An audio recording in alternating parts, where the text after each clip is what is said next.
አሰላም አሌይኩም ወረሕመቱላሂ ወበረካቱ። ቅዱስ ቁርአን የነቢያትን አቋምና ሁናቴ በተመለከተ ከኦሪት ተውራት ጋር የማይገናኝ አቋም አለው። እስከ መጨረሻው በጥሞና ያዳምጡ ዘንድ ጋበዝኩ።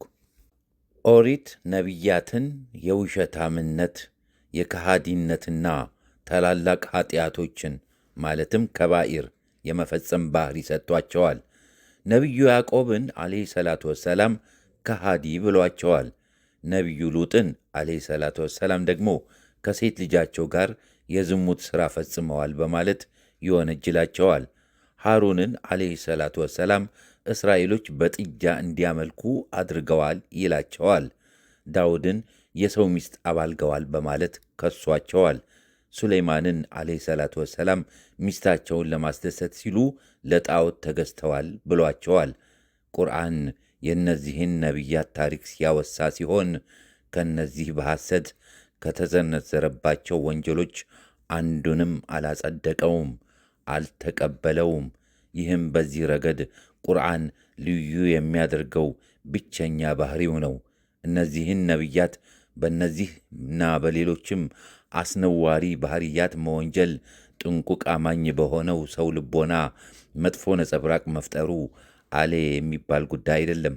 ነቢያትና መልእክተኞች እንዲህ ያለ ተግባር ከፈጸሙ እኔ በሠራው ምንም የለበትም የሚል ስሜት ያድርበታል።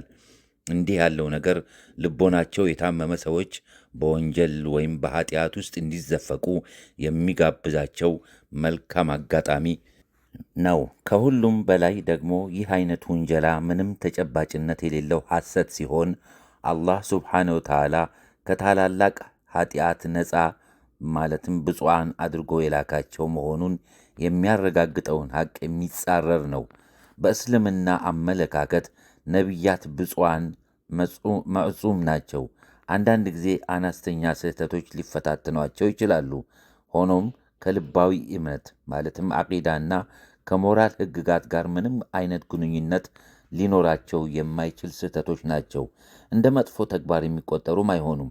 ነቢያት ፈጣሪ ከነሱ የሚጠብቀውን አላሟላንም ብለው ይገታሉ፣ ያስባሉ። ምክንያቱም ስለ ፈጣሪ ክብርና ልቅና ከማናቸውም ሰው የበለጠ ስለሚያውቁ ነው። ስለዚህ ከጌታችን ምሕረት የሚለምኑት ለፈጸሙት ኀጢአት ሳይሆን ለፈጣሪ ልዕልና ማድረግ የሚገባንን ያህል አልሰራንም በማለት ነው። አላህ ስብሓነ ወተዓላ በረቀቀው ጥበቡ በነቢይነት መርጦ ወደ ሰው ዘር የሚልካቸው ግለሰቦች በአካልም በሞራልም ፍጹም የተስተካከሉ እንዲሆኑ ወሰነ። ከማንኛውም ሰው በእውቀት የመጠቁ በዘራቸው ጨዋነት የታወቁና የላቁ እንዲሁም ከማንኛውም ሰው የበለጡ ሐቀኞች፣ ከማንኛውም ሰው ይበልጥ ንቃትና ቅልጥፍና የተላበሱ አድርጎ መርጧቸዋል። ከአካላዊ ነውሮች ለምሳሌ ከክፉ ገላ፣ ቁምጥና፣ ለምጽ ነጻ አድርጓቸዋል። አላህ ስብሓንሁ ወተዓላ ነቢያቱን በራሱ ጥበቃ አካቧቸዋል። ጸጋና ርትዐተ ሕሊና፣ ቀናንነት አጎናጽፋቸዋል። ለጌታ ፍርድም ታገስ፣ አንተ በጥበቃችን ስር ነህና ብሏል። እንዲሁም ስለ ነቢዩ ሙሳ ዓለይሂ ሰላቱ ወሰላም በአንተ ላይም ከእኔ የሆነን መውደድ ጣልኩብህ ልትወደድና በእኔም ጥበቃ ታድግ ዘንድ በማለት ተናግሯል። አላህ ስብሓንሁ ወተዓላ ነቢያትን በመልካም ሥነ ምግባር የማነጹንና በሥነ ሥርዓት የማሰልጠኑን ኃላፊነት የራሱ ተግባር አድርጎታል። ኀጢአት ላይ እንዳይወድቁም ብፁዓን መዕሱም አድርጓቸዋል። የእነሱ ሕይወት መኖር ለራሳቸው ብቻ አልነበረም፣ ይልቁንም ለቀናው መንገድ አርአያዎች ነበሩ። ከሞቱም በኋላ የእነሱ ሕይወት ውርስና ታሪካቸው ለሰው ልጆች የጨለማ ሕይወት ጧፍ ሆኖ እያበራ ይኖራል። ቀናውን መንገድ ብሩህ አድርጎ ያሳያል።